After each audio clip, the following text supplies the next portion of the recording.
Pada dasarnya, mindset itu adalah pola pikir manusia atau serangkaian perilaku manusia, dan itu yang akan menentukan orang itu sukses maupun gagal. Hai, selamat datang di Baca Santai. Ada dua pola pikir manusia, yaitu pola pikir positif dan negatif. Pola pikir positif itu adalah pola pikir yang akan bertumbuh atau pola pikir yang ingin bertumbuh. Aku kasih contoh ke kalian, waktu kalian sekolah dulu dan disuruh presentasi ke guru, biasanya pola pikir positif ini atau mindset yang berpikir positif atau bertumbuh ini biasanya cenderung suka atau berani menghadapi tantangan-tantangan tersebut. Jadi ketika kita dikasih tantangan untuk presentasi ke depan, itu kita merasa lebih enjoy, lebih suka dengan presentasi tersebut. Karena apa? Karena kita merasa bahwa presentasi tersebut itu adalah suatu proses belajar kita, dan kita dapat belajar dan bertumbuh dari hal tersebut. Ini adalah mindset bertumbuh atau pola pikir positif. Yang kedua ini adalah pola pikir negatif.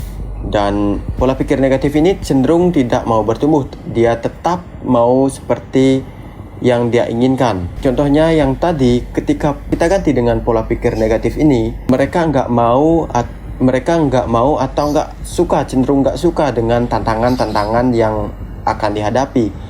Mereka nggak fokus dengan proses yang akan mengantarkan mereka ke step-step selanjutnya. Jadi mereka akan merasakan situasi tertekan dan merasa dalam bahaya, dan mereka cenderung nggak mau melakukan hal tersebut. Itulah mindset yang tidak bertumbuh atau mindset tetap. So biasanya mindset yang tidak bertumbuh itu disebut dengan fixed mindset, dan mindset yang bertumbuh itu disebut dengan growth mindset. Oke, sekarang aku akan jelaskan apa yang dimaksud dengan growth mindset dan fixed mindset. Yang pertama aku jelaskan growth mindset. Growth mindset itu adalah mindset orang yang mau bertumbuh, mau berusaha, karena kecerdasan manusia itu bisa dilatih dan bukan dibawa dari lahir. Aku kasih contoh analoginya, kita dulu waktu bayi. Kita dulu waktu bayi nggak mungkin bisa langsung berdiri dan berjalan. Ya semua itu butuh proses yang cukup panjang. Mungkin beberapa tahun baru kita bisa berdiri dan berjalan. Kenapa kita mau melakukan hal tersebut atau berusaha menikmati semua proses tersebut? Karena kita tidak fokus dengan tujuan kita. Kita hanya fokus dengan proses-proses yang akan kita jalani. Contohnya kita berusaha untuk merangkak sedikit demi sedikit untuk berdiri dan berjalan. Itulah yang ada di pikiran kita.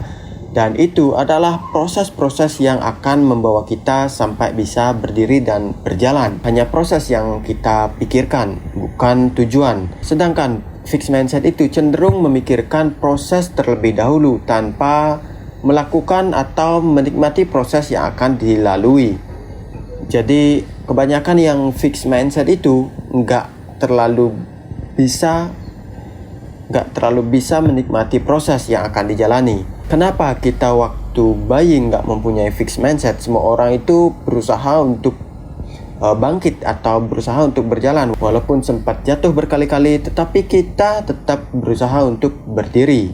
Karena kemungkinan saat kita dewasa, kita sudah bisa berpikir dan mulai berpikir bahwa suatu proses yang kita jalani itu cukup panjang dan memakan banyak waktu, sehingga kita lelah dengan suatu proses dan kita ingin instan untuk menuju ke tujuan kita tersebut. Dan maka dari itu kita hanya memikirkan tujuan kita tanpa melihat proses yang akan kita jalani. So, itu yang dapat aku sampaikan tentang fixed mindset dan growth mindset. Jadi, kalian merasa mempunyai mindset yang mana nih untuk sekarang ini? Fixed mindset atau growth mindset yang bertumbuh?